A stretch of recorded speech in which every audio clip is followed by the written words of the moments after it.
Hello friends, welcome to WebSankul. તો high court આસિસ્ટન્ટની vacancy બહાર પડી છે. 25 જૂનના તેની એક્ઝામ છે. અત્યારે ફોર્મ ભરાવાના ચાલુ છે. બેઝિક માહિતી તો તમારા જોડે હશે જ કે જે મિત્રોનું ગ્રેજ્યુએશન કમ્પ્લીટ થઈ ગયું હોય અને જે મિત્રો પાસે CCC સર્ટિફિકેટ હોય એવા મિત્રો આનું ફોર્મ ફિલઅપ કરી શકે છે.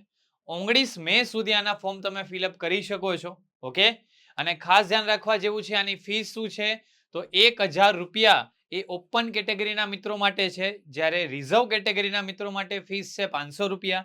તો જે પણ મિત્રોનું ફોર્મ ભરવાનું બાકી છે એ ચોક્કસથી હાઈકોર્ટ આસિસ્ટન્ટનું ફોર્મ ભરી લે. કુલ જગ્યાઓ કેટલી છે તો કુલ 1778 જેટલી જગ્યાઓ છે. કુલ 1778 જેટલી જગ્યાઓ છે, જે અમદાવાદ ખાતે, ગાંધીનગર ખાતે, આણંદ ખાતે, જામનગર ખાતે, કચ્છ ખાતે, આવી રીતે ગુજરાતના વિવિધ જિલ્લાઓના મુખ્ય મથક અથવા તો તેના અગત્યના શહેરો જ્યાં કોર્ટ આવેલી છે, નીચલી અદાલતો આવેલી છે, ત્યાં તમને પોસ્ટિંગ મળવાપાત્ર છે. તો ચોક્કસથી તમે આ પોસ્ટ માટે મહેનત કરી શકો છો. આની અંદર ફિક્સ પે હોતું નથી, આની અંદર ફૂલ પે હોય છે.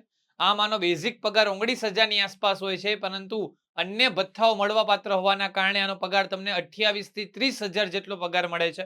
તો ખૂબ જ સારી નોકરી છે. તો આની અંદર પ્રથમ પરીક્ષા એ પ્રિલિમ પરીક્ષા છે, જે 100 માર્કની છે, જે ઇંગ્લિશ મીડિયમમાં હશે. ઇંગ્લિશ મીડિયમ એટલે કે ભાઈ ગુપ્ત સામ્રાજ્યનો પ્રથમ રાજા કોણ હતો, તો આ સ્ટેટમેન્ટમાં ઇંગ્લિશમાં આપી દેશે. ખાલી બસ આટલું જ ફરક છે. આ પ્રકારના પ્રશ્નો પૂછાશે અને પ્રિલિમ ટેસ્ટ 100 માર્કની છે, તો ચોક્કસથી એની અંદર તમારે પાસ થવાનું છે. તો પ્રિલિમ ટેસ્ટમાં તમે પાસ થાઓ એ માટે થઈને આપણે એક સરસ મજાના શેડ્યુલનું આયોજન કરેલું છે, જે 8 મે થી શરૂ થવા જઈ રહ્યું છે. તો એ શેડ્યુલ શું છે એના વિશે હું તમને વાત કરું. તો આ શેડ્યુલ વિશે હું તમારી જોડે થોડી ચર્ચા કરું. તો દરરોજ સાંજે 7 વાગે, કેટલા વાગે? દરરોજ સાંજે 7 વાગે તમને આનું છે ને પેપર મળી રહેશે. તમને શું મળી રહેશે? પેપર મળી રહેશે. દરરોજ સાંજે 7 વાગે તમને પેપર મળી રહેશે. એનો મતલબ આ શેડ્યુલ 8 તારીખથી શરૂ થવા જઈ રહ્યું છે, તો પેપર તમને કઈ તારીખે મળશે? તો પેપર તમને મળશે 7 તારીખે. 7 તારીખે તમને પેપર મળશે. પછી આ 9 તારીખે ટેસ્ટ છે. 9 તારીખે ટેસ્ટ, તો એનું પેપર તમને કઈ તારીખે મળશે? તો એનું પેપર તમને મળશે 8 તારીખે. ક્લિયર છે? તો આ રીતનું આપણું આખું શેડ્યુલ છે, જેનું તમને ટેસ્ટ પ્લસ સોલ્યુશન મળશે. તો 7 મેના સાંજે 7 વાગે તમને પ્રથમ પેપર મળવા જઈ રહ્યું છે હાઈકોર્ટ આસિસ્ટન્ટનું. આમ તો હાઈકોર્ટ આસિસ્ટન્ટની 100 માર્કની એક્ઝામ છે, પરંતુ આપણે 40 માર્કની યુનિટ ટેસ્ટ લઈએ છીએ, જેથી તમારું ટાર્ગેટ પ્રમાણે કમ્પ્લીટ થતું જાય. તો 7 તારીખે સાંજે 7 વાગે 40 માર્કની ટેસ્ટ આવશે, જેની તમારે બધાએ ટેસ્ટ આપવાની છે. અને સેકન્ડ ડે એટલે કે 8 તારીખે સવારે 11 વાગે આવી જવાનું છે એ ટેસ્ટના સોલ્યુશન માટે. શું હશે ટેસ્ટમાં? તો આપણે ટોપિક આપેલા છે. ટોપિક અહીંયા તમે જોઈ શકો છો. ટોપિક કઈ રીતે આપેલા છે? તો ટોપિક તમે અહીંયા જોઈ શકો છો કે જુઓ તમે 8 તારીખના શું ટોપિક છે, તો કે 8 તારીખના ટોપિક છે આપણે અમદાવાદ જિલ્લો. જિલ્લામાં શું વાંચીને આવવાનું છે? તો કે અમદાવાદ જિલ્લો વાંચીને આવવાનું છે. જીસીઆરટી ગુજરાતીમાં શું વાંચીને આવવાનું છે? તો કે ધોરણ 12માં ચેપ્ટર નંબર 1 થી 5 વાંચીને આવવાના છે. ગુજરાતી વ્યાકરણમાં શું વાંચીને આવવાનું છે? તો કે નિપાત વાંચીને આવવાનું છે. અને ભારતના ઇતિહાસમાં શું વાંચીને આવવાનું છે? તો કે સિંધુ ખીણની સભ્યતા વાંચીને આવવાનું છે.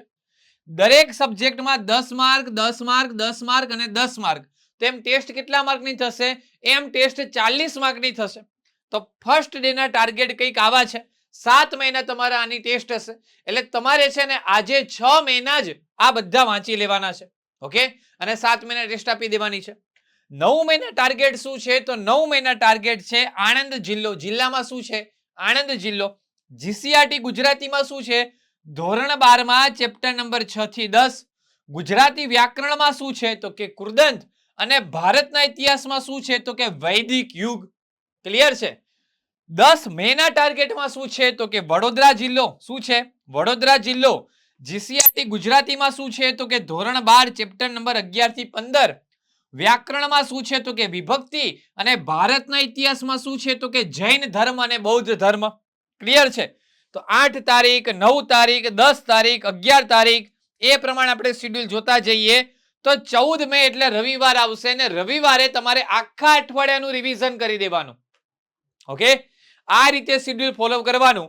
8 થી કરીને તમારે 12 તારીખ સુધી જોવા, 13 તારીખ સુધી ડેલી વાંચવાનું, ટેસ્ટ આપવાની, વિડીયો સોલ્યુશન જોવાનું અને 14 તારીખે તમારે એનું રિવિઝન કરી દેવાનું.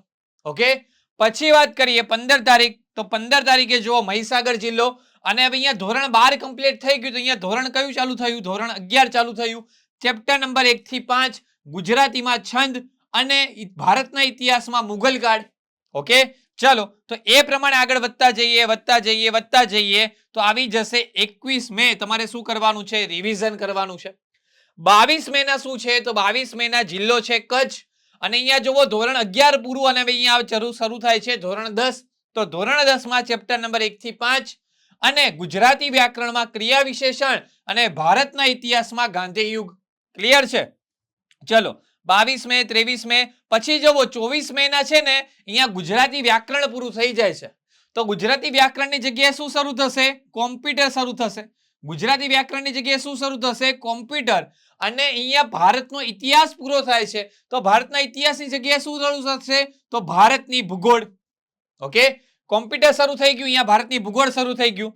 તો જો કોમ્પ્યુટરમાં છે પેઢી અને પ્રકાર તેના, ભારતની ભૂગોળમાં છે ભારત પરિચય, જીસીઆરટી ગુજરાતીમાં અહીંયા ધોરણ 10 કમ્પ્લીટ થઈ ગયું. ઓકે, તો અહીંયા આગળ સોરી ધોરણ 10 હજી ચાલુ જ છે, તો ધોરણ 10 ચાલુ રહેશે અને અહીંયા ગુજરાતના જિલ્લા ચાલુ રહેશે. પછી આપણે આગળ વધતા જઈએ તો જો 28 તારીખે રવિવાર આવશે, તમારે અગેન રિવિઝન કરી દેવાનું છે. પછી 29 તારીખે છોટાઉદેપુર જિલ્લો, અને અહીંયા ધોરણ 10 કમ્પ્લીટ છે, અહીંયા ધોરણ 9 શરૂ થઈ ગયું, અહીંયા કોમ્પ્યુટર શરૂ છે અને અહીંયા ભારતની ભૂગોળ શરૂ છે. એમ કરતા કરતા તમે આગળ વધતા જાઓ એટલે 4 જૂન આવશે, તમારે રિવિઝન કરી દેવાનું.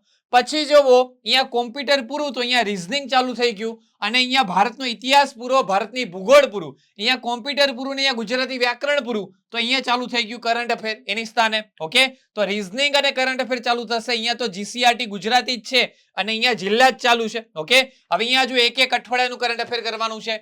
1 થી 7 જાન્યુઆરીનું કરંટ અફેર, 8 થી 14 જાન્યુઆરીનું કરંટ અફેર, 15 થી 21 જાન્યુઆરીનું કરંટ અફેર. એક અઠવાડિયાનું તમારે કરંટ અફેર કરતા જવાનું છે. એક અઠવાડિયાનું તમે કરંટ અફેર કરતા જાઓ.